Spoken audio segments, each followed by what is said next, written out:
Olá, pessoal! Dando início às nossas discussões no canal Medicina de House, começamos pelo tema de insuficiência cardíaca, que é um importante tema da cardiologia.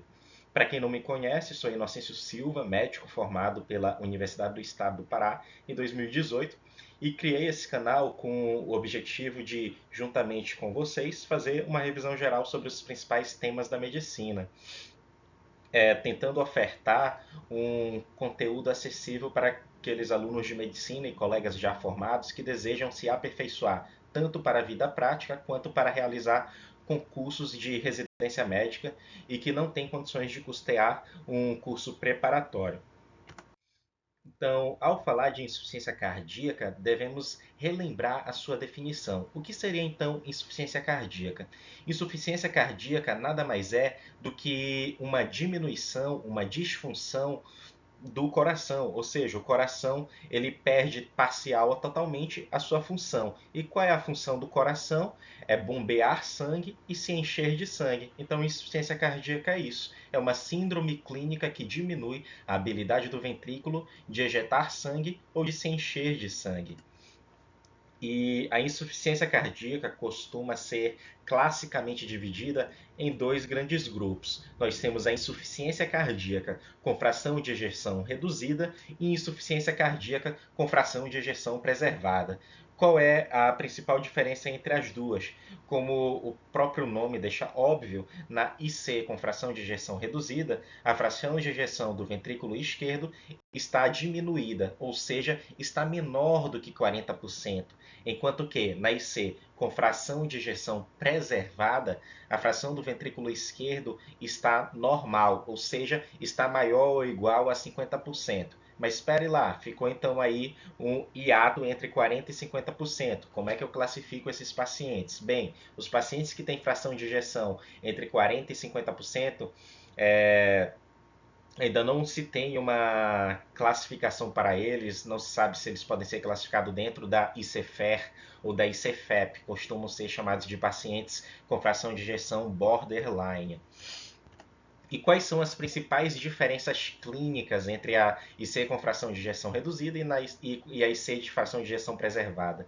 Na IC com fração de ejeção reduzida, geralmente o paciente desenvolve IC devido a uma sobrecarga crônica de volume e ele vai ter achados clínicos compatíveis com essa sobrecarga de volume. Ou seja, ele vai ter a ausculta de terceira bulha na ausculta cardíaca, que é aquele ruído protodiastólico, ou seja, que aparece no início da diástole, logo após a segunda bulha. O paciente tem um galope ventricular, ou seja, a ausculta dele vai ser tum-tatá, tum-tatá, tum-tatá, como se fosse o galope de um cavalo. Além disso, o paciente vai ter um ictus globoso, porque o coração, quando é exposto a uma sobrecarga crônica de volume, tende a se dilatar, sofrer uma hipertrofia excêntrica, ou seja, eu tenho dilatação das câmaras cardíacas. Além disso, no meu raio-x eu vou encontrar cardiomegalia, eu vou ter um índice cardiotorácico maior do que 0,5, ou seja, o coração é maior do que 50% da minha caixa torácica. E a fração de ejeção do paciente está diminuída, por isso que é ICFER, né? A fração de ejeção está menor do que 40%.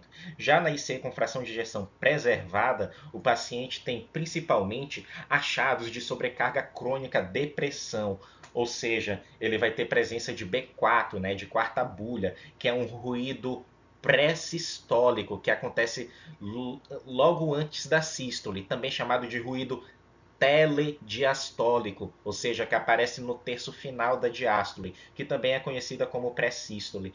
Ou seja, o paciente vai ter um ruído débil antes da primeira bulha.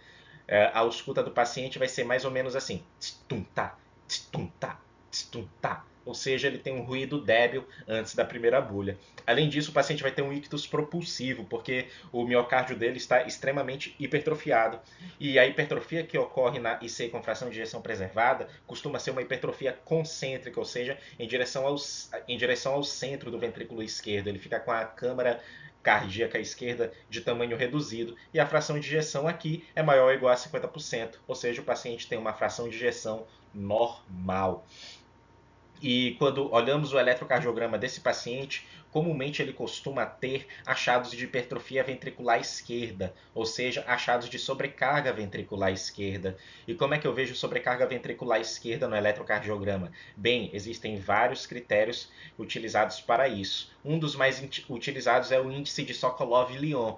A gente tem também os critérios de voltagem de Cornell, os critérios de Ronhilt-Estes. Aqui eu trouxe para vocês o índice de Sokolov-Lyon, que vai ser maior ou igual a 35 milímetros. E como é que eu calculo o índice de Sokolov-Lyon? Por alguns chamado também de índice de Sokolov-Lyon. Independente da pronúncia, eu calculo somando a amplitude da onda S na derivação V1 mais a amplitude da onda R na derivação V5 ou V6. Se essa somatória for maior do que 35 milímetros, eu tenho um paciente que tem sobrecarga de ventrículo esquerdo. Trazendo aqui uma imagem aumentada, vocês podem ver aqui que o paciente tem uma onda S em V1, e aqui eu vou pegar a onda R em V6. Se vocês fizerem a somatória da amplitude dessas duas ondas, vocês vão ver que o resultado está dando maior do que 35 milímetros, ou seja, esse paciente tem sobrecarga de ventrículo esquerdo. Aqui nós podemos ver, deixa eu só apagar aqui a marcação. Aqui nós podemos ver também dois tipos de coração. O coração do paciente com IC com fração de ejeção preservada, com a característica hipertrofia concêntrica, e o coração do paciente com IC com fração de ejeção reduzida, com a hipertrofia excêntrica, né? Só apagar aqui a marcação. Aqui nesse raio-x podemos ver que o coração está visivelmente aumentado, né? O índice cardiotorácico desse paciente é maior do que 50%. Bem, além dessa classificação entre fração de ejeção reduzida e fração de ejeção preservada, eu tenho também outras classificações, a saber,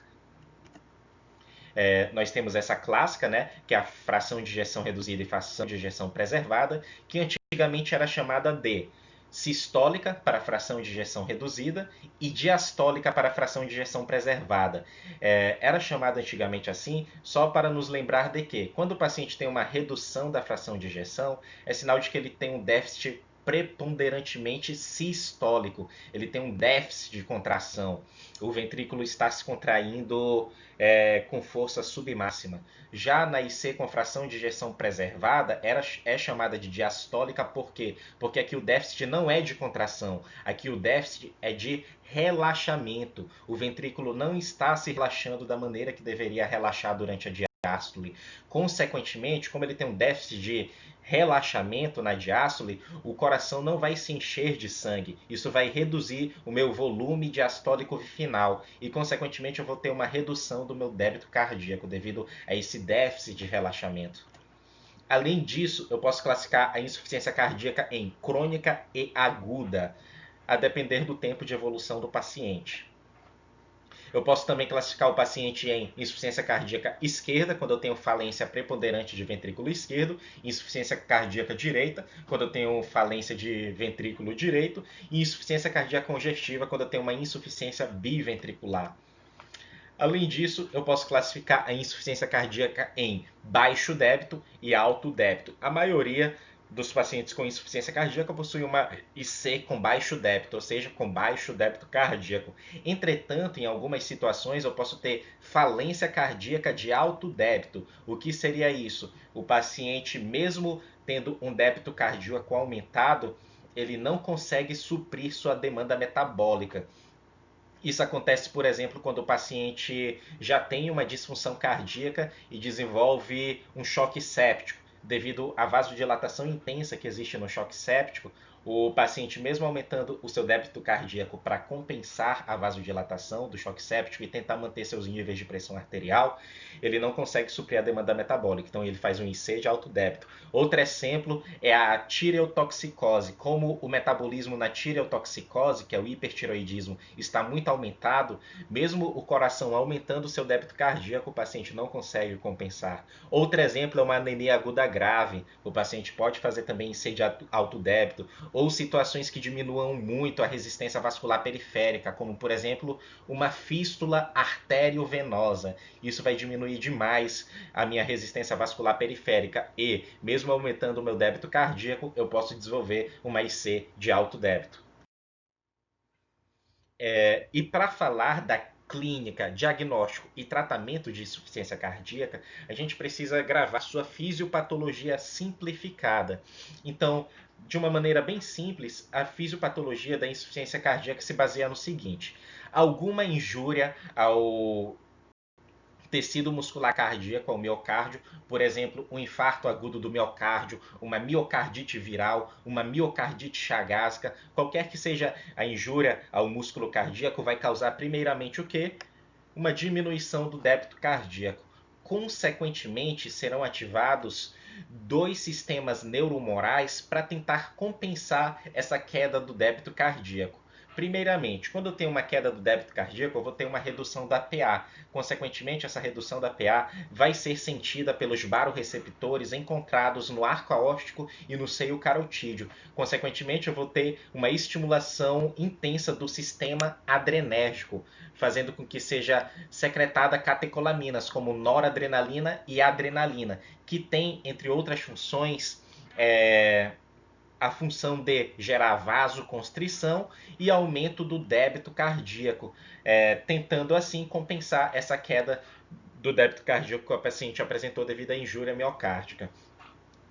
Além disso, com a queda do débito cardíaco, eu vou ter uma diminuição do fluxo sanguíneo renal. E a gente sabe que toda vez que eu tenho uma diminuição do fluxo sanguíneo renal, vai ser estimulado o sistema renina-angiotensina-aldosterona. Ou seja, o meu aparelho justaglomerular vai secretar renina, que vai transformar angiotensinogênio em angiotensina 1, e através da enzima conversora de angiotensina, que é a ECA, angiotensina 1 vai ser transformada em angiotensina 2, que vai ter poder vasoconstritor, aumentando a resistência vascular periférica e, consequentemente, aumentando a minha pressão arterial. E, além disso, a angiotensina 2 vai estimular a secreção de aldosterona pela zona glomerulosa da glândula suprarrenal. Consequentemente, a aldosterona vai causar retenção de sódio e água pelos rins e vai excretar potássio e hidrogênio. Ou seja, com esses dois sistemas neuromorais, que é o sistema renina-angiotensina-aldosterona e o sistema adrenérgico, o paciente consegue, nas fases iniciais de insuficiência cardíaca, se manter assintomático, porque ele compensa essa queda do débito cardíaco. Entretanto, com o passar do tempo, esse estímulo neuromoral intenso sobre os cardiomiócitos acaba sendo danoso, tóxico, e eu começo a evoluir com fibrose das células miocárdicas, perda de função, perda de células, e consequentemente o paciente tem um processo chamado de remodelamento cardíaco, ou seja, ele sofre uma hipertrofia, só que uma hipertrofia de células que não tem mais a mesma função, e consequentemente o paciente evolui para falência cardíaca. Então são basicamente esses dois sistemas neuromorais que eu tenho que gravar para entender o meu tratamento. Falando já da parte mais bacana, né, que é a clínica e diagnóstico. Basicamente, a clínica da insuficiência cardíaca vai ser dividida em insuficiência ventricular direita e insuficiência ventricular esquerda.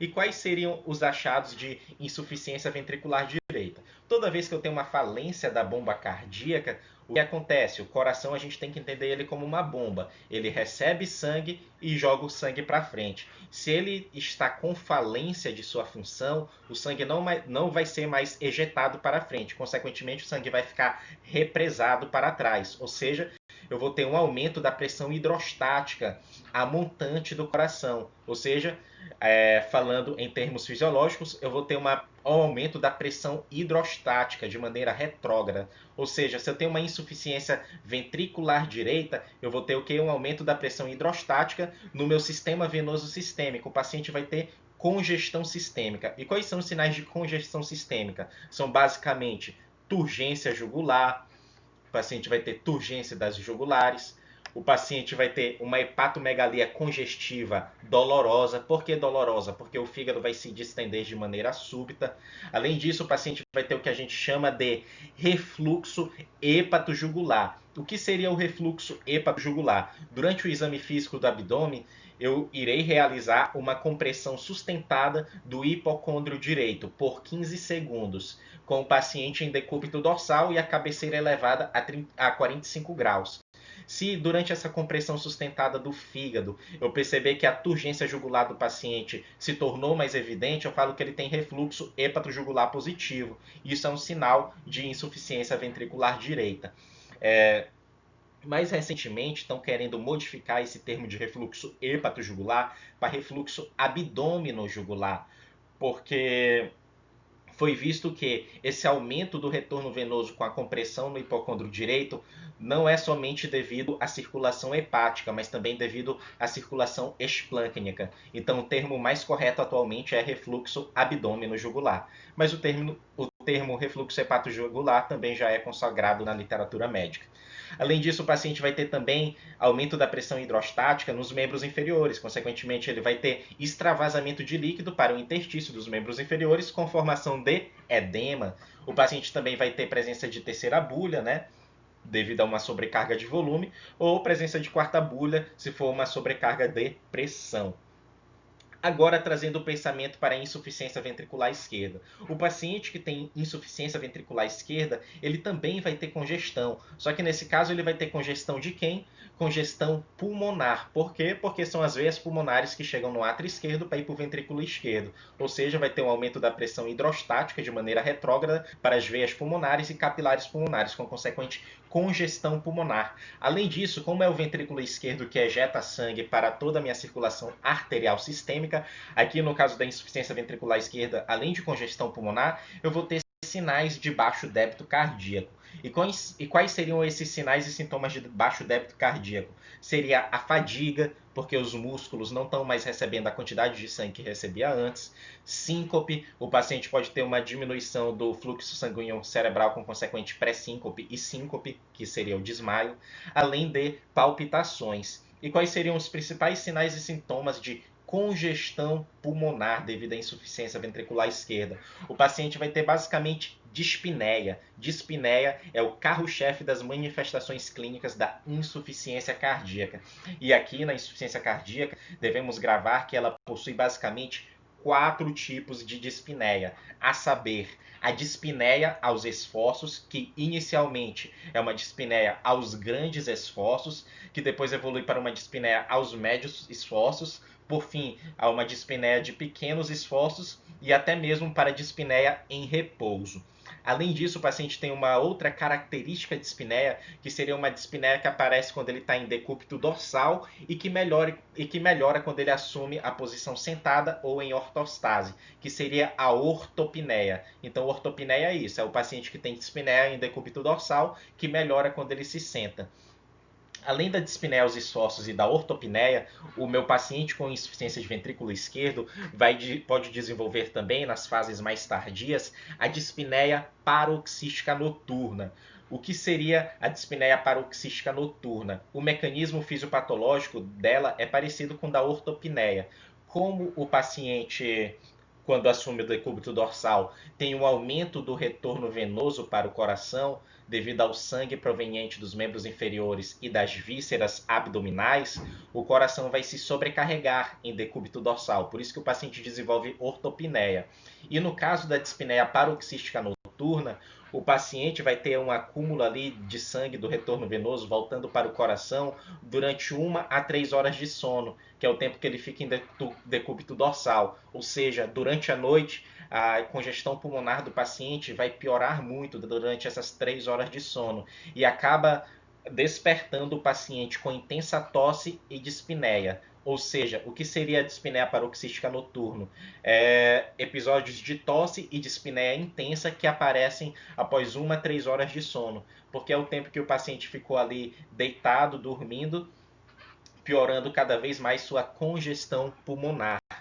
Nesses episódios de dispneia intensa, o paciente pode ter, inclusive, a ausculta pulmonar presença de sibilos. Por quê? Porque o paciente vai desenvolver mesmo obstrução ao fluxo aéreo. O edema, a congestão pulmonar é tão grande que o paciente tem inclusive edema de mucosa brônquica. Consequentemente, o paciente vai ter obstrução ao fluxo aéreo com aparecimento de sibilos expiratórios. É a chamada asma cardíaca. Bem, já falamos de 3 tipos de dispneia da insuficiência cardíaca, que foi a dispneia aos esforços, a ortopneia e a dispneia paroxística noturna. E o último tipo, porém não menos importante, é a dispneia periódica ou respiração de Cheyne-Stokes, que também é muito característica daqueles pacientes com insuficiência cardíaca grave. O que seria a respiração de Cheyne-Stokes ou dispneia periódica? O paciente apresenta episódios de apneia intercalados por episódios de hiperventilação progressiva. É como se a respiração do paciente ficasse assim: apneia, depois de um certo tempo de apneia, o paciente começa a fazer uma hiperventilação progressiva.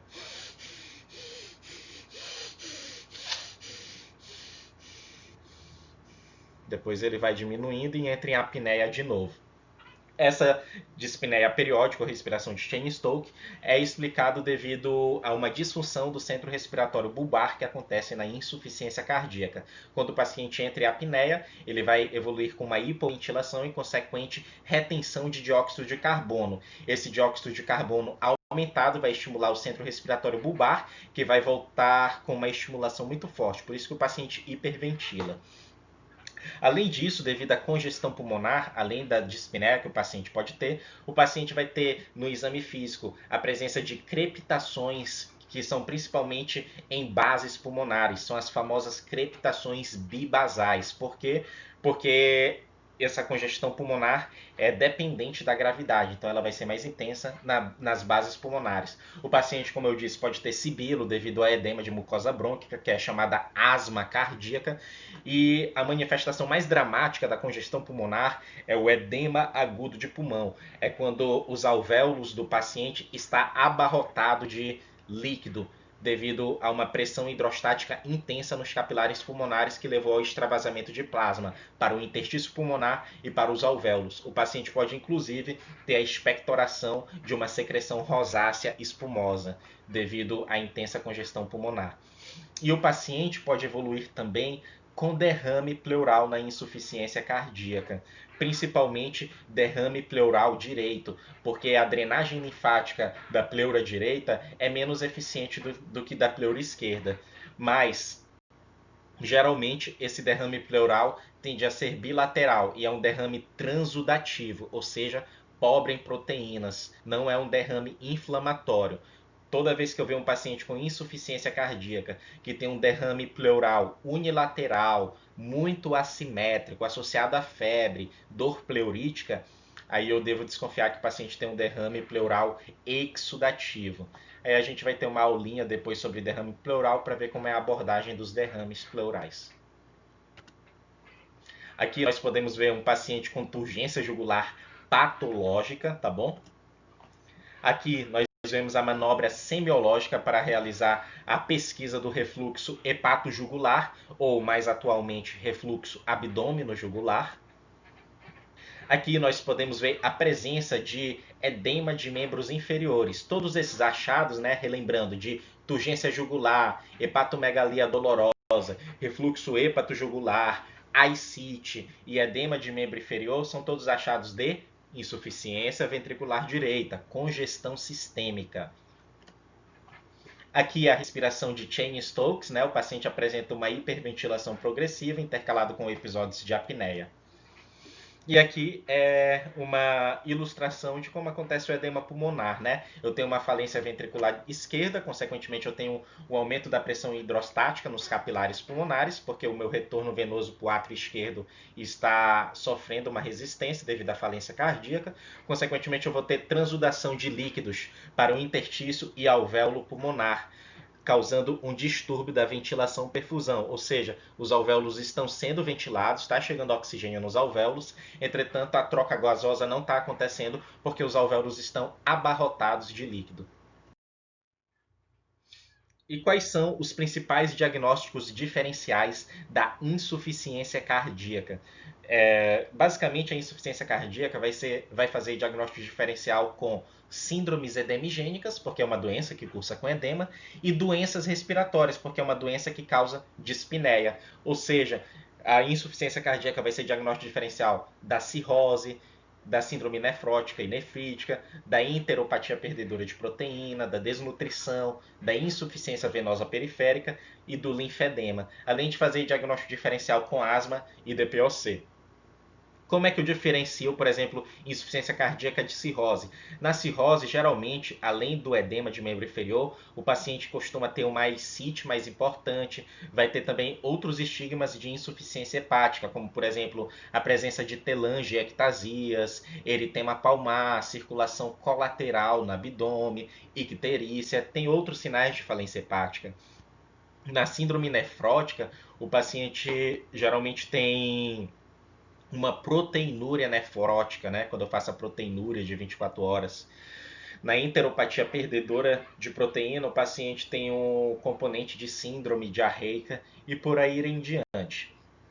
Já na asma e no DPLC, eu queria deixar claro aqui que sibilo na sala de emergência tem basicamente 4 diagnósticos diferenciais muito importantes e que não devemos esquecer. Quando chega um paciente sibilando no departamento de emergência, a gente pensa primeiro em quê? Se for criança ou adulto jovem, a gente vai pensar principalmente em asma brônquica, né? Se for já um idoso com história de tabagismo, a gente vai pensar em DPLC exacerbado. Entretanto, existem 2 outras causas de sibilo no departamento de emergência que a gente costuma esquecer, que são o edema agudo de pulmão, que como a gente viu causa sibilo, e a embolia pulmonar. Então, toda vez que você estiver diante de um paciente que está com broncoespasmo na sala de emergência, sempre lembre da asma e da DPOC exacerbada, mas nunca esqueça da embolia pulmonar e do edema agudo de pulmão. Aqui, ó, nós podemos ver um paciente com linfedema crônico. Aqui nós podemos ver um paciente com insuficiência venosa, né? Além da presença de edema, ele tem a presença de varizes, de úlcera venosa crônica. Aqui é o paciente com cirrose hepática, tem uma clínica cheio de estigmas, como por exemplo a presença de circulação colateral abdominal, a presença de icterícia, a presença de eritema palmar, contratura de Dupuytren. Aqui nós temos um paciente com síndrome nefrótica. Geralmente o edema da síndrome nefrótica é caracteristicamente periorbitário, então isso fala muito a favor de síndrome nefrótica. E como fazemos a avaliação inicial de um paciente com insuficiência cardíaca? Nós utilizaremos basicamente para avaliação inicial, além de anamnese e exame físico, 2 exames básicos que são o eletrocardiograma e a radiografia de tórax. E o que eu vou procurar no eletrocardiograma? No eletrocardiograma eu vou procurar se o paciente tem sinais de sobrecarga ventricular esquerda, que é basicamente fazer o cálculo do índice de Sokolov-Lyon. Além disso, eu vou procurar no eletrocardiograma se o paciente tem uma fibrilação atrial que precisa ser compensada, seja para fazer controle de frequência ou controle de ritmo. Vou ver se o paciente tem também algum sinal que sugira no eletrocardiograma a etiologia da minha insuficiência cardíaca. Por exemplo, aqui na região amazônica, nós temos uma importante etiologia de insuficiência cardíaca que cursa no eletrocardiograma com bloqueio de ramo direito e hemibloqueio anterior esquerdo, que é também chamado de bloqueio divisional antero-superior. Qual é essa doença? É uma doença que causa cardiopatia crônica, que causa megaesôfago e megacólon. Nós estamos falando da doença de Chagas. Então, toda vez que você vê um paciente cardiopata que apresenta bloqueio de ramo direito com hemibloqueio anterior esquerdo no eletrocardiograma, sempre lembre da doença de Chagas. Além disso, na radiografia de tórax, eu posso ver, por exemplo, a presença de cardiomegalia, congestão pulmonar, que também vai ajudar a eu fechar o meu diagnóstico de insuficiência cardíaca. Se eu fiquei na dúvida na avaliação inicial se essa causa de dispneia do paciente é uma doença cardíaca ou se é uma doença respiratória, principalmente quando eu estou examinando o paciente na sala de emergência que chegou com um quadro de dispneia súbita e aguda, nos centros de referência eu posso lançar mão da dosagem do peptídeo natriurético cerebral, que é o BNP, ou a sua forma ativa, que é o NT-proBNP, que vai estar aumentado nos quadros de insuficiência cardíaca. Por que ele aumenta na insuficiência cardíaca? Na insuficiência cardíaca, como a gente viu, nós vamos ter um aumento das pressões de enchimento do ventrículo devido à falência da bomba cardíaca. Consequentemente, os ventrículos vão sofrer um processo de distensão. E toda vez que o meu ventrículo é distendido, ele secreta esse peptídeo natriurético cerebral, que é o BNP, como forma de diminuir a quantidade de volemia que o paciente tem, provocando natriurese no paciente, que é a eliminação de sódio e consequente água, porque a água acompanha o sódio. Ou seja, por isso que ele é chamado de peptídeo natriurético, porque ele induz natriurese. E nos casos de insuficiência cardíaca, esse peptídeo estará aumentado. Entretanto, se a causa de dispneia do paciente for uma causa respiratória, como uma crise asmática ou uma DPOC exacerbada, o BNP e o NT-proBNP estarão normais. Então, ficou na dúvida se é doença respiratória ou doença cardíaca, dose o BNT e NT-proBNP, se você tiver eles disponíveis. Isso pode te ajudar a fazer o diagnóstico diferencial entre coração e pulmão. Além disso, eu vou lançar mão também do ecocardiograma, que o ecocardiograma pode ajudar tanto a fechar o diagnóstico etiológico da insuficiência cardíaca, como também ajudar a calcular os parâmetros hemodinâmicos, principalmente a fração de ejeção, né? Para eu dividir o paciente em IC com fração de ejeção preservada e IC com fração de ejeção reduzida, porque essa divisão será muito importante para o meu tratamento. Lembrando que as principais causas de insuficiência cardíaca são a doença arterial coronariana, né, a coronariopatia, a hipertensão arterial e as cardiomiopatias. Aqui só para lembrar vocês, né, se eu tiver a presença de um bloqueio de ramo direito e um M-bloqueio anterior esquerdo, que também é chamado de bloqueio divisional antero-superior no meu eletrocardiograma, eu devo lembrar, será que esse paciente tem doença de Chagas? Porque é um achado muito característico da cardiopatia chagásica no eletrocardiograma. Aqui eu posso ver juntamente com vocês a presença de cardiomegalia no raio-x de tórax. Aqui eu mostro um eletro onde eu estou fazendo o cálculo do índice de Sokolov-Lyon, né? Eu pego a onda S de V1 e somo com a amplitude da onda R em V6. Só para relembrar aqui, né? Nós temos onda P, né, que é a despolarização atrial, e o complexo QRS, né? Sendo que essa onda aqui positiva é a onda R, né? E aqui eu tenho a onda S, né? Então toda vez que eu tenho a somatória de onda S de V1 mais onda R de V6 maior do que 35 milímetros, eu tenho sobrecarga ventricular esquerda, ou seja, hipertrofia de ventrículo esquerdo. Aqui nesse eletro, se formos analisar, eu quero que vocês olhem primeiramente para a derivação V1. Vocês percebem que aqui em V1 eu tenho duas ondas R, concordam comigo? Eu tenho aqui a onda P de despolarização atrial, eu tenho uma onda R, eu tenho uma onda S, eu tenho uma segunda onda R que a gente chama de R', né? Ou seja, esse padrão aqui, que se assemelha a duas orelhinhas, que a gente costuma dizer orelha de coelho, sinal da orelha de coelho, é muito característico do bloqueio de ramo direito. Então a primeira coisa que eu identifico logo de cara nesse eletro é bloqueio de ramo direito. Além disso, se formos analisar as derivações do plano frontal desse paciente, podemos perceber também que esse paciente possui ondas predominantemente positivas nas derivações esquerdas. E quais são as minhas derivações esquerdas? É D1 e AVL, né? Ou seja, o paciente possui D1 preponderantemente positivo e AVL preponderantemente positivo. Já quando eu olho as derivações inferiores, né, que é D2, D3 e AVF, eu percebo que esse paciente apresenta ondas QRS preponderantemente negativas, ó. D2, D3 e AVF são preponderantemente negativos. Isso aqui fecha para mim o diagnóstico de M bloqueio anterior esquerdo.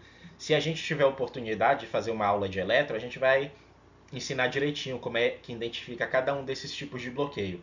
Eu só quero que vocês gravem o seguinte: esse paciente aqui tem bloqueio de ramo direito, mas M bloqueio anterior esquerdo, ou seja, ele tem um eletro muito sugestivo de cardiopatia chagásica. Bem, para falar de tratamento de insuficiência cardíaca, a gente tem que conhecer basicamente duas formas de estadiar o paciente com insuficiência cardíaca, que são os estágios A, B, C e D, e a classificação da New York Heart Association, que é a classificação de NYHA, que é a classificação funcional. Então, falando do estadiamento evolutivo da insuficiência cardíaca, a gente tem basicamente 4 estágios. Nós temos o estágio A, que é aquele paciente que tem fator de risco para insuficiência cardíaca, porém não tem alteração cardíaca estrutural e também não tem sintomas. Esse paciente deve ter como tratamento principalmente o controle dos fatores de risco, ou seja, eu vou controlar a hipertensão do paciente, vou controlar o diabetes, como a gente vai ver mais para frente. Já o paciente do estágio B é o paciente que já tem doença cardíaca estrutural, já tem lesão estrutural, porém é assintomático. Estágio C é o paciente que já possui sintomas, tem uma IC sintomática, e o estágio D é o estágio mais grave, aquele paciente que apresenta uma insuficiência cardíaca sintomática refratária ao tratamento clínico. E a classificação funcional, né, que é da New York Heart Association. Eu tenho basicamente classe 1, 2, 3, 4. Sendo que a classe 1 é o paciente que só tem sintomas aos grandes esforços, né, como, por exemplo, empurrar um carro. NYHA 2 é um paciente que tem sintomas aos médios esforços, como, por exemplo, subir a escada. NYHA 3 é o paciente que tem sintomas aos pequenos esforços, como andar, vestir-se, pentear o cabelo. E NYHA 4 é o paciente que tem sintomas mesmo em repouso, é o paciente mais grave. Além disso, eu tenho critérios para insuficiência cardíaca. Com calma, vocês podem pausar o vídeo agora e passar o olho nesses critérios, porque eles nos ajudam também a gravar a clínica da insuficiência cardíaca. Eu preciso ter basicamente a presença de 2 critérios maiores de Framingham, ou um critério maior mais 2 menores. Pausem o vídeo aí e deem uma olhadinha nos critérios. Bem, então, para falar já do tratamento farmacológico da insuficiência cardíaca, vamos relembrar aqui a minha fisiopatologia, né? Eu tenho basicamente uma diminuição do débito cardíaco que vai estimular tanto o sistema renina-angiotensina-aldosterona quanto o sistema adrenérgico. Esses dois sistemas estimulados cronicamente acabam levando à lesão do miocárdio, né? Acabam levando ao remodelamento cardíaco. Então, o que os estudiosos pensaram? Bem, se eu causar um bloqueio dessa ativação tanto do sistema renina-angiotensina-aldosterona quanto do sistema adrenérgico, talvez eu consiga reverter ou pelo menos retardar o meu remodelamento cardíaco. E é basicamente nisso em que se baseia o tratamento da insuficiência cardíaca, no bloqueio tanto do sistema renina-angiotensina-aldosterona quanto do sistema adrenérgico. São aí que vão atuar as principais drogas que aumentam a sobrevida dos pacientes cardiopatas, que são os inibidores da enzima conversora da angiotensina, que são os IECAs, os bloqueadores do receptor da angiotensina 2, né, que são os BRA2, que vão atuar no sistema renina-angiotensina-aldosterona, né, fazendo o seu bloqueio, os beta-bloqueadores, né, que vão agir sobre o sistema adrenérgico, e a espironolactona, né, que é um antagonista da aldosterona, que vai atuar também no sistema renina-angiotensina-aldosterona. Então, se eu bloqueio esses dois sistemas, eu consigo diminuir ou retardar o remodelamento cardíaco, aumentando a sobrevida do meu paciente. Então, bora ver como vamos organizar o tratamento do nosso paciente com insuficiência cardíaca. Então, bloqueio neuromoral. Se eu bloqueio o sistema neuromoral de compensação, eu consigo bloquear o meu remodelamento cardíaco, aumentando a sobrevida do paciente.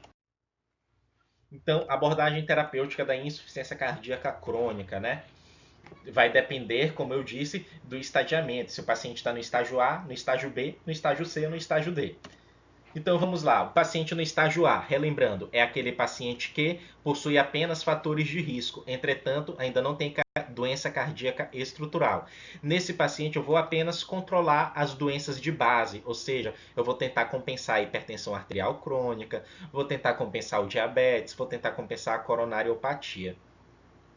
Já o paciente do estágio B é aquele paciente que possui doença estrutural. Esse paciente já possui doença estrutural, entretanto, é uma doença estrutural assintomática. Nesse paciente, mesmo não tendo sintomas, eu vou ter que iniciar o tratamento farmacológico. Eu vou ter que iniciar o bloqueio do sistema neuromoral, ou seja, vou ter que bloquear o sistema renina e o sistema adrenético. Ou seja, as principais drogas que vão entrar aqui são de duas classes, que são os inibidores da enzima conversora de angiotensina, os bloqueadores de receptor da angiotensina 2, né, que vão atuar no sistema renina-angiotensina-aldosterona, e os beta-bloqueadores que vão atuar no sistema adrenérgico. Então, para o paciente do estágio B, eu vou ter que iniciar IECA ou BRA2 mais beta-bloqueador. De preferência, eu devo iniciar IECA com beta-bloqueador. Quem é que faz parte da classe dos IECAs? São os PRIOs, ou seja, o captopril, o captopril, o enalapril, o lisinopril. Eu posso iniciar qualquer IECA. Entretanto, os IECAs, devido ao bloqueio da enzima conversora de angiotensina, levam a um aumento da bradicinina. E alguns pacientes podem, devido a esse aumento da bradicinina, evoluir com a queixa de tosse. Se o paciente então evoluir com intolerância aos IECAs, eu posso substituir o IECA pelos BRA2. E quem são os BRA2? São os ARTANs, né? Ou seja, o losartan, o valsartan, o candesartan, entre outros ARTAN. Então, se o paciente tem intolerância ao IECA devido à tosse, eu posso substituir por um Zartan, né? Por um BRA2. E associado a uma dessas duas classes de medicações, eu devo botar o beta-bloqueador justamente para fazer o bloqueio do sistema adrenérgico também, que isso vai diminuir o remodelamento cardíaco. Eu posso prescrever qualquer beta-bloqueador para o paciente cardiopata? Não. Existem 3 classes de drogas que devem ser utilizadas como beta-bloqueadores na insuficiência cardíaca.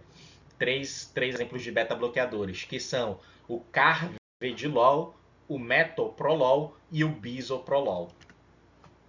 Então, falando dos IECAs e BRA2, né, que são os PRIOs e Zartans, respectivamente, eu devo contraindicar o uso deles se o paciente tem uma creatinina maior que 3 ou um potássio maior do que 5,5, ou se o paciente tem estenose bilateral de artéria renal. Por quê? Como essas medicações, em última análise, acabam inibindo a ação da angiotensina, o que a angiotensina faz? Ela aumenta o fluxo sanguíneo renal, não é mesmo? Aumenta, na verdade, a taxa de filtração glomerular, porque a angiotensina 2 age lá na arteríola eferente, causando a sua vasoconstrição. Consequentemente, ela causa um aumento da pressão intraglomerular. E, por fim, isso aumenta a taxa de filtração glomerular. Entretanto, quando eu uso o IECA ou o BRA2, eu tenho uma inibição da ação da angiotensina 2. Consequentemente, eu vou ter um relaxamento da minha arteríola eferente e, por fim, eu vou ter uma diminuição da pressão intraglomerular, que acaba diminuindo a minha taxa de filtração glomerular. Ou seja, em última análise, esses 2 grupos de drogas, IECAs e BRA2, acabam diminuindo a minha taxa de filtração glomerular. E se eu uso então uma droga que diminui taxa de filtração glomerular num paciente que já tem uma creatinina de 3, o que vai acontecer? Eu vou piorar a função renal desse paciente. Se o paciente já está com potássio de 5,5 e eu uso uma droga que inibe a angiotensina 2, que vai estimular a secreção de aldosterona, né? E a gente sabe que a aldosterona ela estimula a secreção de potássio, ou seja, se eu uso uma droga que diminui a ação da angiotensina 2, que estimula a aldosterona que elimina potássio, eu vou fazer o quê? Eu vou reter mais potássio. Então não é uma droga boa para se utilizar em quem tem hipercalemia, quem tem potássio maior que 5,5. E a mesma coisa para aquele paciente que já tem uma diminuição da circulação renal, porque ele tem, por exemplo, uma estenose da artéria renal bilateral. Se eu adiciono uma droga que diminui ainda mais a minha taxa de filtração glomerular nesse paciente que já tem uma isquemia renal, eu posso piorar muito a minha função renal. Então essas seriam as principais contraindicações dos IECAs e BRA2. E quando eu tenho contraindicação ao uso dessas drogas, eu devo substituir pela combinação de hidralazina mais nitrato. Hidralazina é um vasodilatador predominantemente arterial, enquanto que o nitrato, que é o isordil, né, que é o dinitrato de isosorbida, é um vasodilatador predominantemente venoso, ele causa venodilatação. Ou seja, com hidralazina mais nitrato, eu vou ter uma vasodilatação balanceada, eu vou ter tanto vasodilatação arterial quanto vasodilatação venosa. Ou seja, eu vou diminuir a minha pré-carga, fazendo venodilatação, né? Vou diminuir o retorno venoso, porque as veias vão dilatar, diminuindo o retorno venoso, vou diminuir a pré-carga do coração, e eu vou fazer uma vasodilatação arterial, diminuindo a pós-carga do coração, ou seja, diminuindo a resistência vascular periférica. Então, se eu não posso usar IECA ou BRA2, eu uso no lugar a combinação de hidralazina mais nitrato. E os beta-bloqueadores, como eu falei, nós podemos usar apenas 3 na insuficiência cardíaca, né? Que são o metoprolol, o succinato de metoprolol, o carvedilol e o bisoprolol. Geralmente eu inicio o beta-bloqueador quando o paciente já está compensado da insuficiência cardíaca. E eu sempre inicio com dose baixa, para o paciente não desenvolver sintomas de intolerância. Bem, então eu já sei tratar o paciente que está no estágio A e no estágio B. No estágio A é controle de fator de risco, no estágio B eu já vou iniciar o duplo bloqueio neurohumoral. Vou bloquear o sistema renina e o sistema adrenérgico, utilizando pril ou sartan mais beta-bloqueador. Já no estágio C, eu tenho aquele paciente que tem doença estrutural sintomática, o paciente que tem insuficiência cardíaca sintomática. Pro paciente que desenvolve sintomas, apesar do uso de IECA com beta-bloqueador ou de BRA2 com beta-bloqueador, eu vou ter que analisar a classe funcional do paciente. Se for um paciente que já é NIRA maior ou igual a 2, ou seja, é NIRA 2, 3 ou 4, eu vou adicionar quem? Um antagonista da aldosterona, cujo principal exemplo é a espironolactona. Então, se o paciente já está no estágio C, já tem IC sintomática, já está usando IECA e beta-bloqueador, e mesmo assim tem sintomas, é classe funcional NIRA 2, 3 ou 4, eu inicio um antagonista da aldosterona, que é a espironolactona. E eu devo contraindicar a espironolactona em pacientes que têm uma creatinina maior que 2 a 2,5 ou um potássio maior que 5. Por quê? Porque a espironolactona, por inibir a ação da aldosterona, causa aumento do potássio e pode causar uma piora da função renal. Justamente porque a aldosterona tem a função de reabsorver sódio e água e de eliminar potássio e hidrogênio. Ou seja, se eu bloqueio a ação da aldosterona, eu vou ter uma retenção de potássio. Então, se o paciente já tem hipercalemia e eu uso espironolactona, eu vou piorar a hipercalemia do paciente. E a gente sabe que a hipercalemia é um substrato para arritmias ventriculares. O paciente pode morrer por arritmia. Além disso, no paciente sintomático, se ele permanece com sintomas, mesmo já usando um IECA, como por exemplo o captopril, associado ao beta-bloqueador e a espironolactona, e ele tem sintomas ainda, principalmente sintomas de congestão pulmonar, eu posso iniciar um diurético de alça, né? Cujo principal exemplo é a furosemida. Principalmente, então, usada aí se o paciente tem sintomas congestivos, né? Para controle sintomático apenas. A furosemida ela não vai aumentar a sobrevida do paciente. Entretanto, ela é uma droga muito importante para controlar os sintomas de congestão. E se mesmo assim o paciente permanece sintomático, mesmo já usando um IECA ou BRA2 associado com beta-bloqueador, associado com espironolactona e diurético de alça, mesmo assim o paciente permaneceu sintomático, eu tenho algumas drogas que eu posso usar nesses pacientes mais refratários, como por exemplo o uso do digital. O digital nada mais é do que uma droga inotrópica, ou seja, ele aumenta a força de contração do músculo cardíaco. Então eu posso, nesses pacientes mais refratários, iniciar um digital. Entretanto, eu tenho que ter muito cuidado com o uso de digital, porque ele tem uma estreita faixa terapêutica. A diferença entre a dose terapêutica e a dose tóxica é muito pequena. Então, sempre que eu usar digital, eu tenho que ficar acompanhando os seus níveis séricos e ficar atento para os sinais de intoxicação digitálica. Nesses pacientes mais refratários, eu posso tentar associar também aquela combinação de hidralazina mais nitrato. que vai ter um benefício principalmente em negros. Outra droga que pode ser utilizada nos pacientes sintomáticos refratários é a ivabradina. A ivabradina nada mais é do que uma inibidora da corrente IF. O que é essa corrente IF? A corrente F nada mais é do que a responsável pela despolarização do nó sinusal, ou seja, ela que é responsável por determinar a frequência de disparo do nó sinusal. Se eu inibo a corrente F, eu vou diminuir a frequência de disparo do nó sinusal, ou seja, eu vou diminuir minha frequência cardíaca. Então, se o paciente já está usando esse arsenal de drogas, IECA, beta-bloqueador, espironolactona, diurético de alça e continua sintomático, eu posso usar, por exemplo, a ivabradina, se é um paciente que mantém uma frequência cardíaca maior do que 70, porque eu diminuindo um pouco a frequência cardíaca, eu posso diminuir um pouco os sintomas do paciente. Agora, se o paciente tiver uma frequência cardíaca já menor do que 70 com o uso do beta-bloqueador, aí não tem por que eu adicionar a ivabradina. Além disso, no paciente que é mais refratário, eu posso usar também a ressincronização ventricular. No paciente cardiopata crônico, os ventrículos acabam ficando com uma assincronia entre as suas contrações.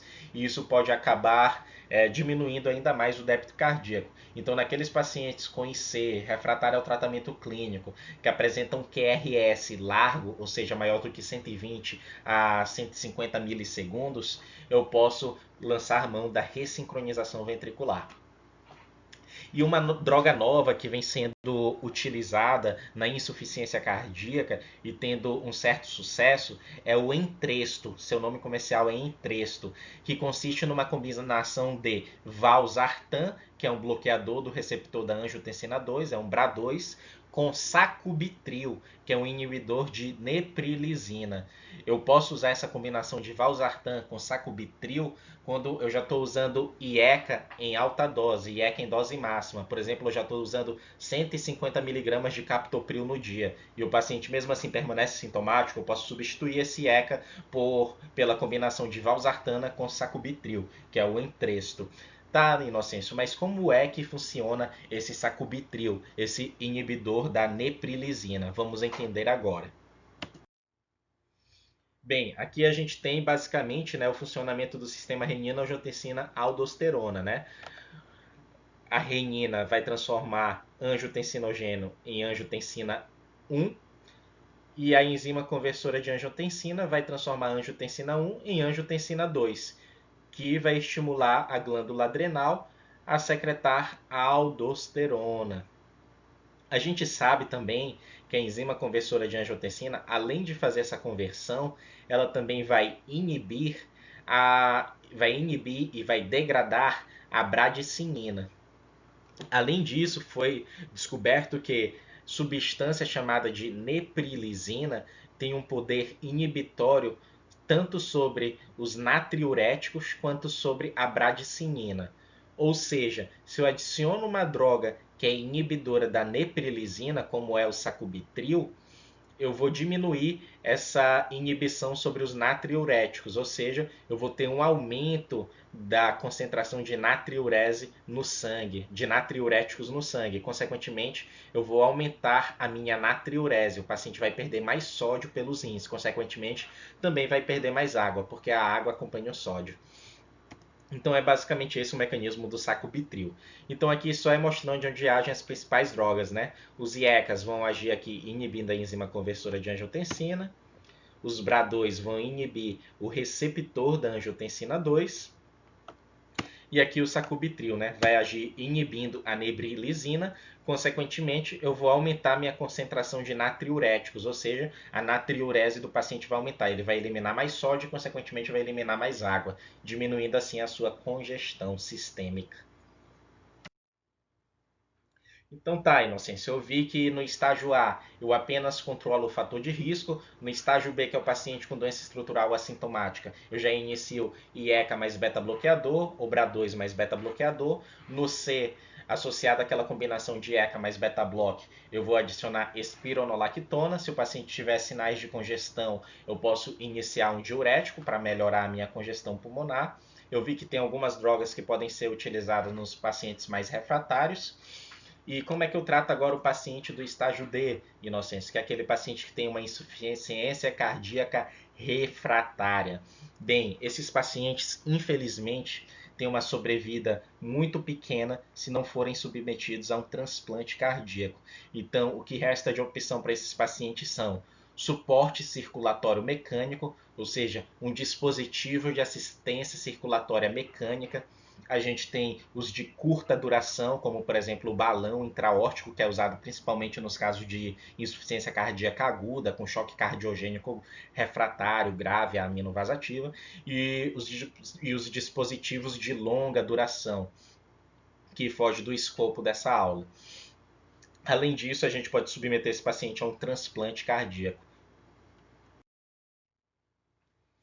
E como é que eu trato, Inocêncio, a IC com fração de ejeção preservada? Porque tudo que a gente viu aqui era o tratamento de IC com fração de ejeção reduzida. Então, o tratamento da IC com fração de ejeção preservada é basicamente um tratamento conforme a clínica, não tem é um tratamento basicamente conforme a clínica, não tem muito segredo. Ou seja, se o paciente tem sintomas congestivos, eu vou tentar o quê? Diminuir a congestão do paciente, dando o quê? Diurético para eu diminuir a minha volemia, né? Inicialmente com dose baixa. Se o paciente tem hipertensão, taquicardia, eu tento controlar a pressão arterial e a frequência cardíaca do paciente com beta-bloqueador, bloqueador do canal de cálcio, IECA, obradores.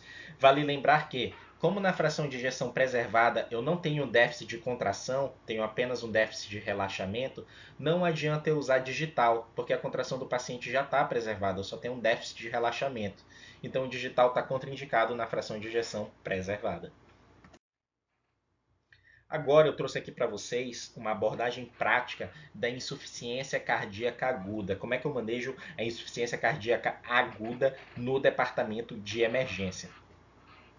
Antes de falar do tratamento em si, eu devo aprender que na insuficiência cardíaca aguda eu tenho basicamente 4 perfis clínicos e é baseado nesses perfis clínicos que eu vou fazer o meu tratamento. E para determinar o perfil clínico do paciente com IC aguda, eu tenho que avaliar basicamente 2 parâmetros clínicos, que são a perfusão e a congestão, ou seja, como é que está a perfusão do paciente, se o paciente está com uma boa perfusão, ou seja, se ele está com a extremidade quente, ou se ele está com uma perfusão ruim, ou seja, se ele está com uma extremidade fria, se ele é um paciente frio.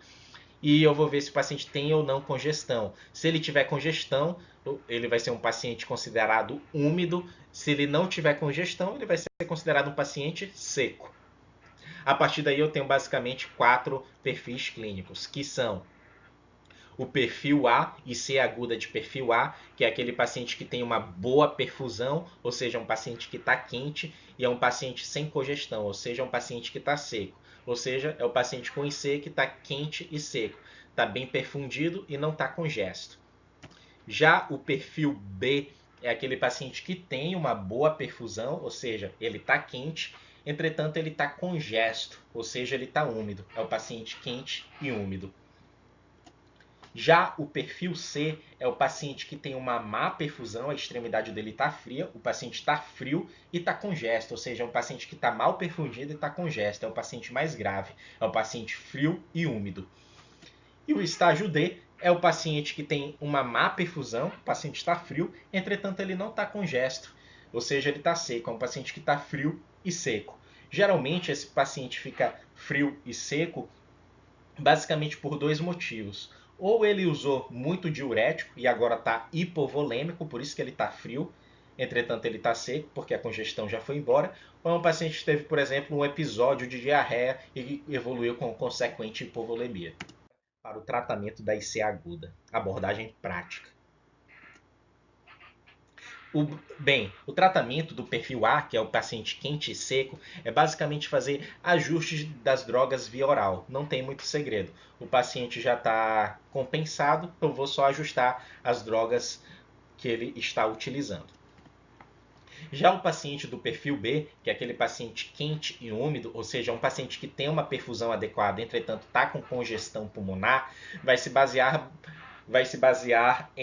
no uso de basicamente 2 classes de medicações, que são diuréticos, né? Se o paciente está congesto, eu tenho que eliminar esse excesso de volemia. Então, eu vou usar diurético de alça, né? Que é a furosemida, mas também eu tenho que ofertar drogas para o paciente que diminuam a sua pré-carga e sua pós-carga, ou seja, que façam vasodilatação, seja uma venodilatação, causando redução da pré-carga, porque a venodilatação diminui o retorno venoso, consequentemente diminui a pré-carga cardíaca, seja fazendo uma vasodilatação arterial, ou seja, diminuindo a resistência vascular periférica, diminuindo a pós-carga cardíaca. Porque quando eu diminuo pré-carga e pós-carga cardíaca, eu melhoro o meu trabalho cardíaco, consequentemente eu aumento o débito cardíaco. Então, na IC aguda, sempre que eu puder, ou seja, sempre que eu tiver uma pressão arterial sistólica maior do que 90, eu tenho que dar vasodilatador para o meu paciente. Seja vasodilatadores orais,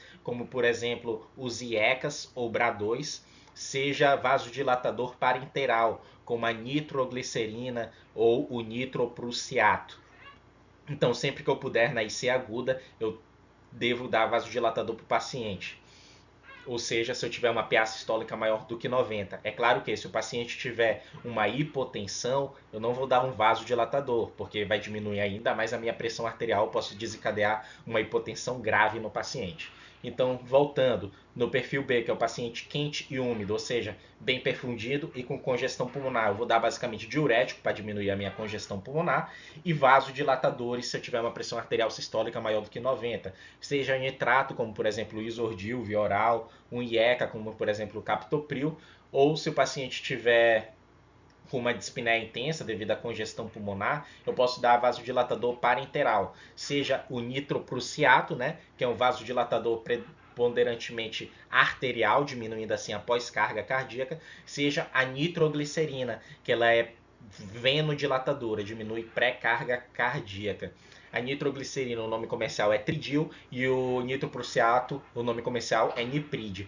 Lembrando que o Niprid, que é o nitroprussiato, ele causa um fenômeno chamado de roubo de fluxo coronariano, isto é, ele diminui a perfusão coronariana, ou seja, paciente com IC aguda que tem suspeita de infarto agudo do miocárdio como causa dessa insuficiência cardíaca aguda, não deve usar Niprid, porque ele vai piorar a perfusão coronária desse paciente que está infartando. Então, na suspeita de síndrome coronariana aguda, eu devo usar nitroglicerina.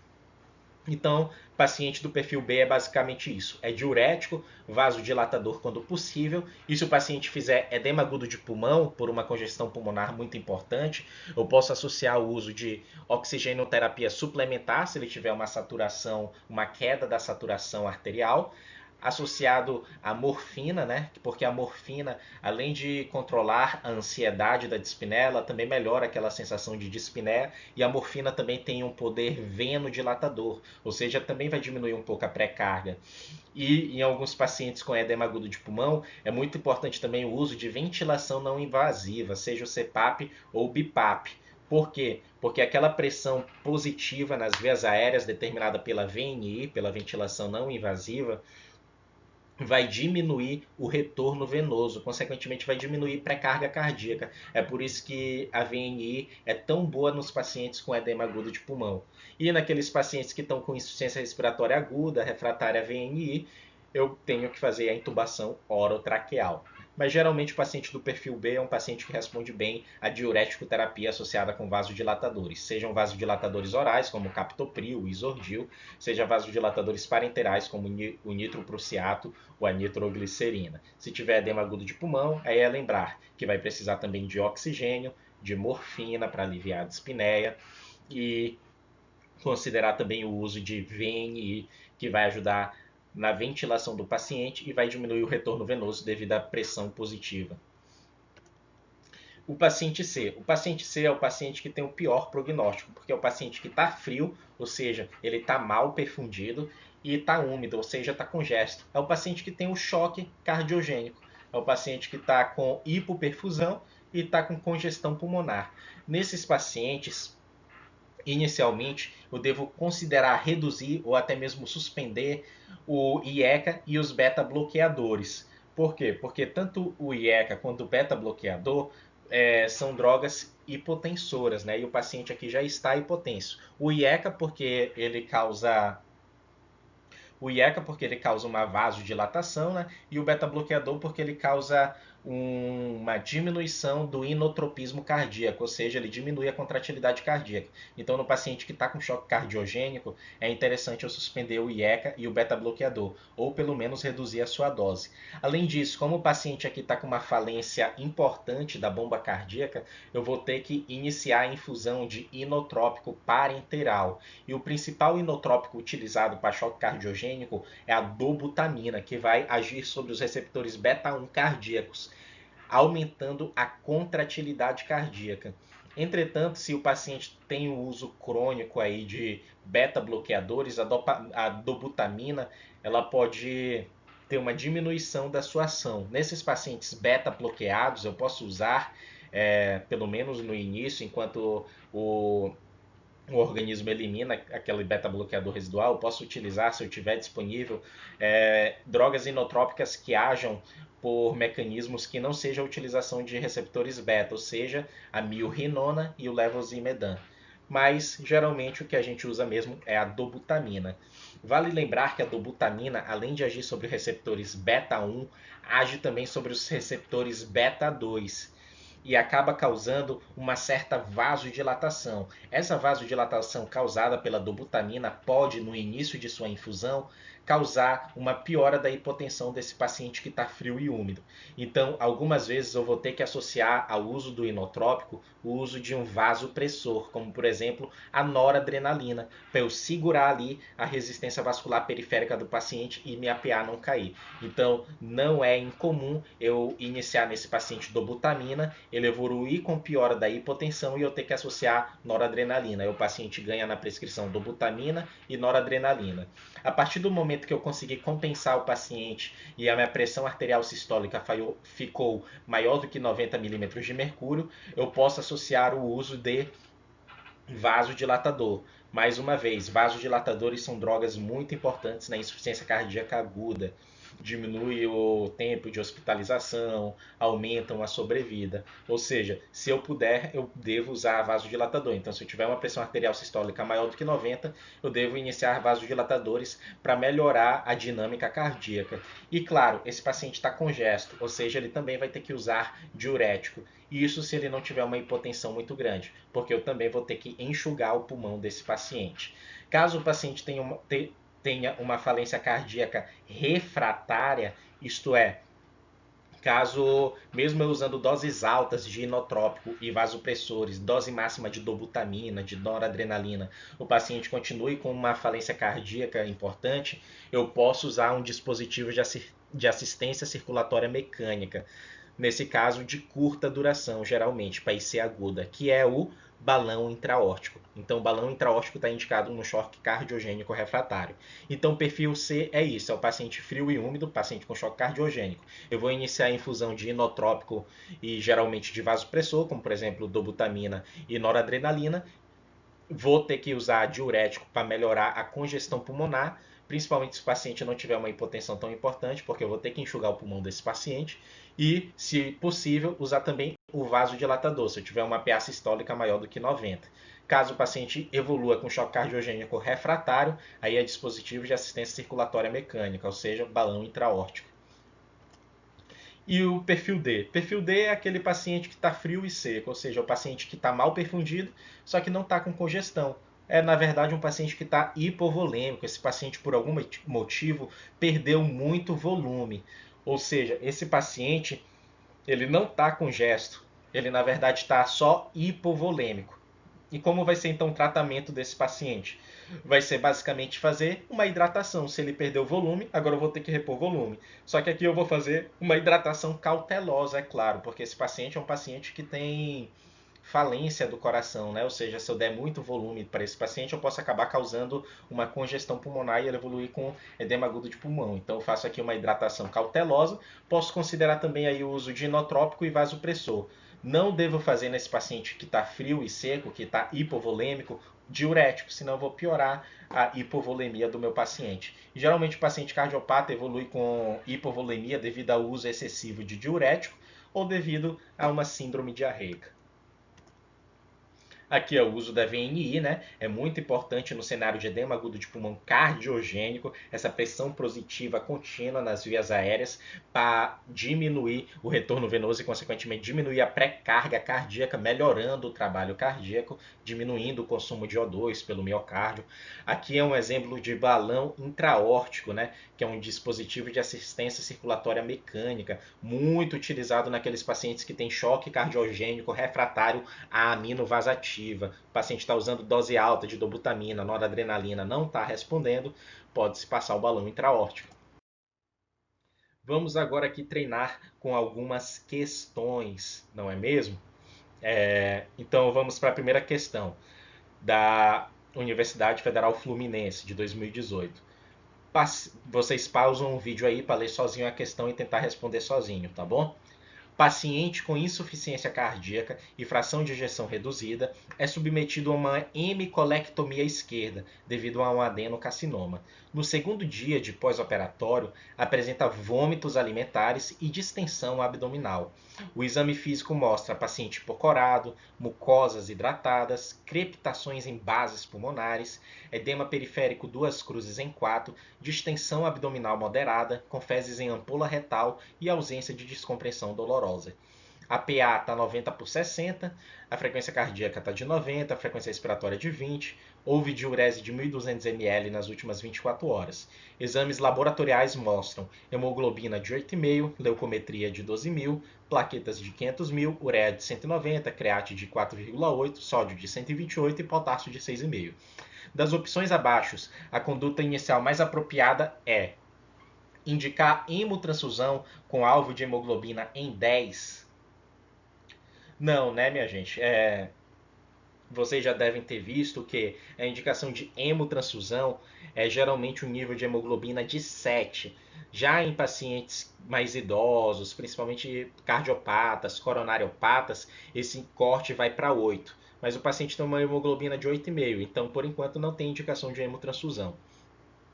Administrar piperacilina com tazobactam, ou seja, iniciar antibiótico, não, né? O paciente não tem nenhuma evidência de síndrome infecciosa, não tem febre, não tem leucocitose. E essa crepitação em base pulmonar que ele tem não é de pneumonia, é de congestão pulmonar, né, da insuficiência cardíaca. Realizar TC de tórax, abdômen e pelve? Não, né? A gente viu que ele tem fezes em ampola retal, tem ausência de sinais de peritonite, então não parece ter uma complicação cirúrgica para ter que realizar um exame de imagem. Iniciar inotrópico? O que esse paciente tem? Ele está num pós-operatório de hemicolectomia esquerda, né? E evoluiu com uma descompensação da insuficiência cardíaca, né? Um paciente que está hipotenso, né? Está frio, está com extremidades frias e está congesto, ou seja, é um paciente frio e úmido, ou seja, é um paciente do perfil C. E a gente viu lá no perfil C que esse paciente frio e úmido deve no seu tratamento iniciar a infusão de inotrópico, né? Então a resposta certa é a letra D. A letra E poderia ser aumentar a hidratação? Não, né? O paciente já está congesto, já está com crepitação em bases pulmonares. Se eu der mais líquido para o paciente agora, vai piorar essa congestão. Ele pode evoluir com edema agudo de pulmão. Então a resposta certa aqui é a letra C. É a letra D de dado, perdão. É a letra D de dado iniciar inotrópico. É um paciente que está frio e úmido, é um paciente do perfil C de IC aguda. Está em choque cardiogênico, tem que iniciar inotrópico. Se piorar a hipotensão com o uso do inotrópico, vai associar vasopressor, que é a noradrenalina. A partir do momento que você compensou a pressão arterial do paciente, se possível, use vasodilatador quando a pressão arterial sistólica estiver maior do que 90 e vai ter que usar diurético para melhorar a congestão pulmonar, principalmente quando a hipotensão melhorar um pouquinho. Vamos para outra questão de 2018 também. Considerando o tratamento farmacológico dos pacientes portadores de insuficiência cardíaca associada à hiperpotassemia ou à insuficiência renal, marque a alternativa que contém a melhor opção terapêutica. Ou seja, no paciente cardiopata que está evoluindo com aumento do potássio e insuficiência renal, qual dessas drogas abaixo é a melhor droga para se utilizar? Eu posso utilizar IECA num paciente que está tendo hiperpotassemia e insuficiência renal? Não, né? Como a gente viu, o IECA ele aumenta os níveis de potássio e diminui a taxa de filtração glomerular, ou seja, piora a função renal. Então não posso usar nesse paciente que já está com insuficiência renal. Bloqueador do receptor de angiotensina, o BRA2, o Zartan, eu posso usar? Não, né? Porque assim como o IECA, ele também aumenta potássio, diminui taxa de filtração glomerular, piorando a função renal. Antagonista da aldosterona, a espironolactona, no caso, também não, né? A gente viu que ao inibir a aldosterona, a espironolactona vai causar retenção de potássio. Se o paciente já tem insuficiência renal, já está com hiperpotassemia, eu posso causar uma hipercalemia grave no paciente se eu usar espironolactona. Vamos pular para a letra E. Apenas orientar dieta e exercício físico. Apenas dieta e exercício físico com paciente cardiopata não vai resolver o problema. Eu tenho que associar alguma droga. Então vamos para a letra D. Associação de hidralazina com nitrato oral. Essa é a resposta. Quando eu não posso usar IECA e BRA2, eu uso quem? A associação de hidralazina com nitrato, que é uma vasodilatação balanceada. Vou fazer vasodilatação arterial e venosa. E isso diminui a sobrevida. Perdão, a associação de vasodilatador arterial e venoso, ao diminuir pré-carga e pós-carga, vai diminuir sintomas, aumentando a sobrevida, e não diminuindo a sobrevida, tá? Ele aumenta a sobrevida. Vamos para essa questão da Unifesp de 2017. Homem de 75 anos de idade com miocardiopatia isquêmica refere a 2 dias fraqueza, dinamia, mal-estar, extremidades frias.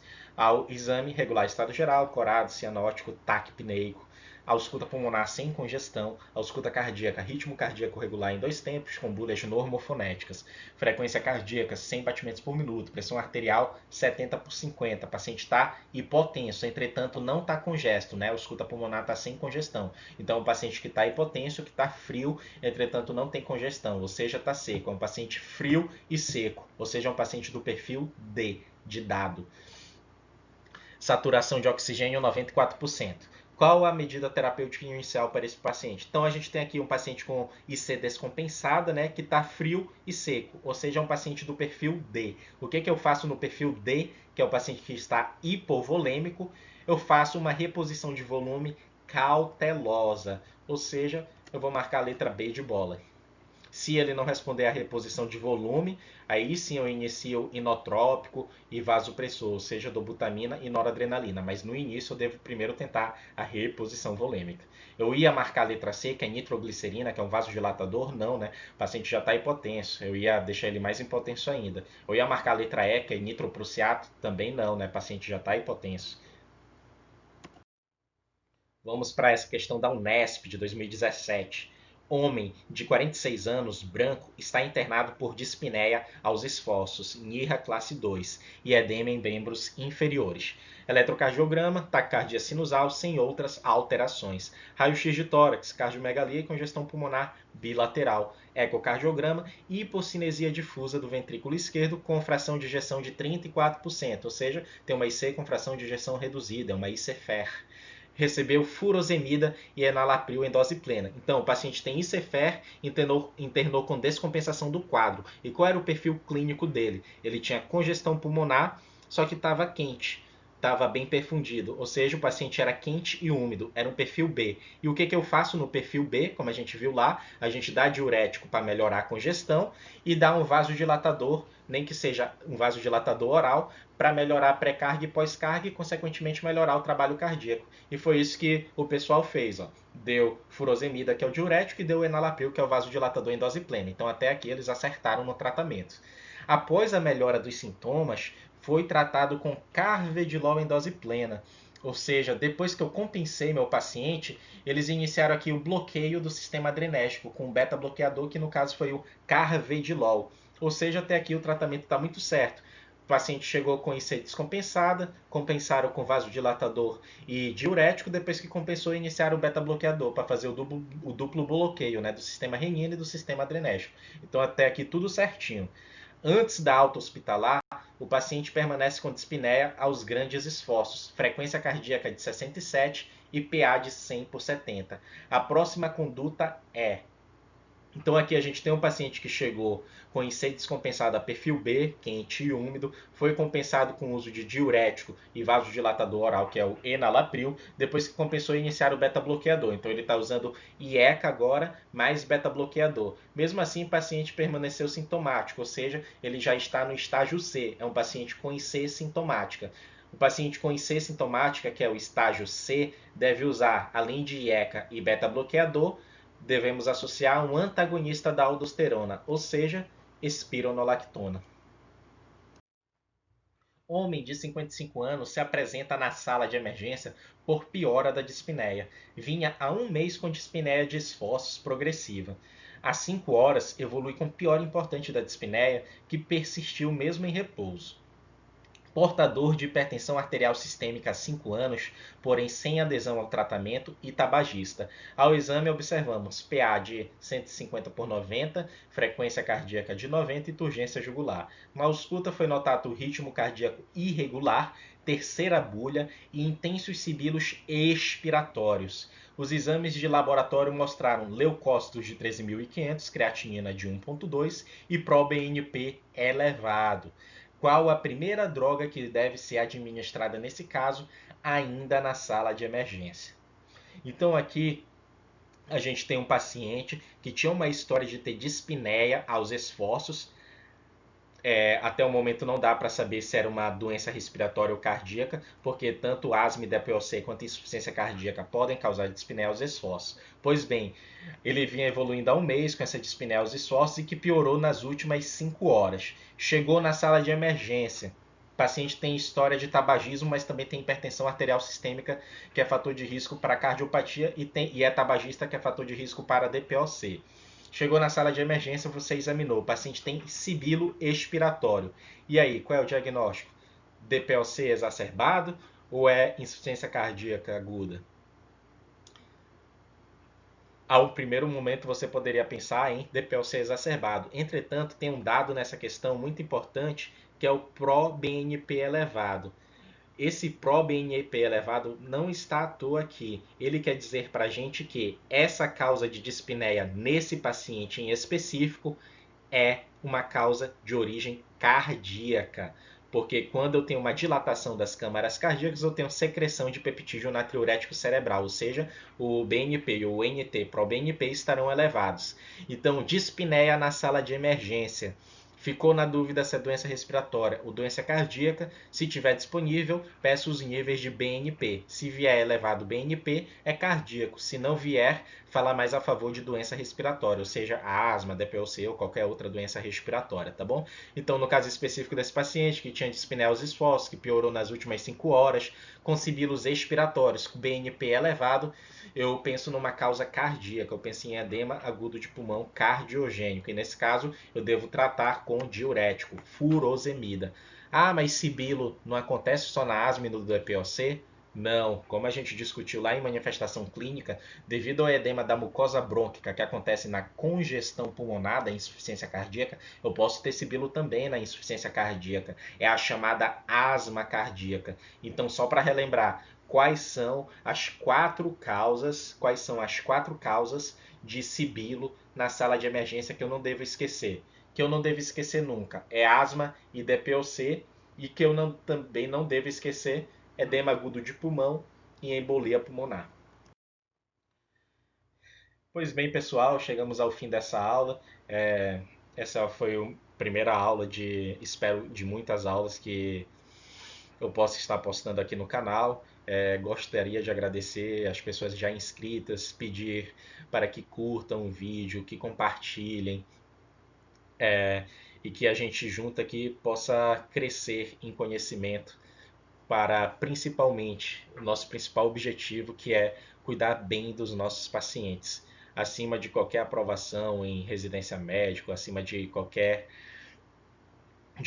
título que a gente venha ganhar na nossa vida. O nosso principal objetivo aqui é tratar bem aquela pessoa que senta na nossa mesa e vem pedir a nossa ajuda, né? Então aqui uma frase para terminar a aula, que eu sempre gosto de trazer nos fins da minha aula para fazer uma reflexão, né, sobre o lado humano da medicina. Diz o seguinte: saber que pelo menos uma vida respirou mais fácil porque você viveu. isto é ter sucesso. Então, com essa frase encerra aí a aula de hoje. Deixa aí o seu joinha e até a próxima.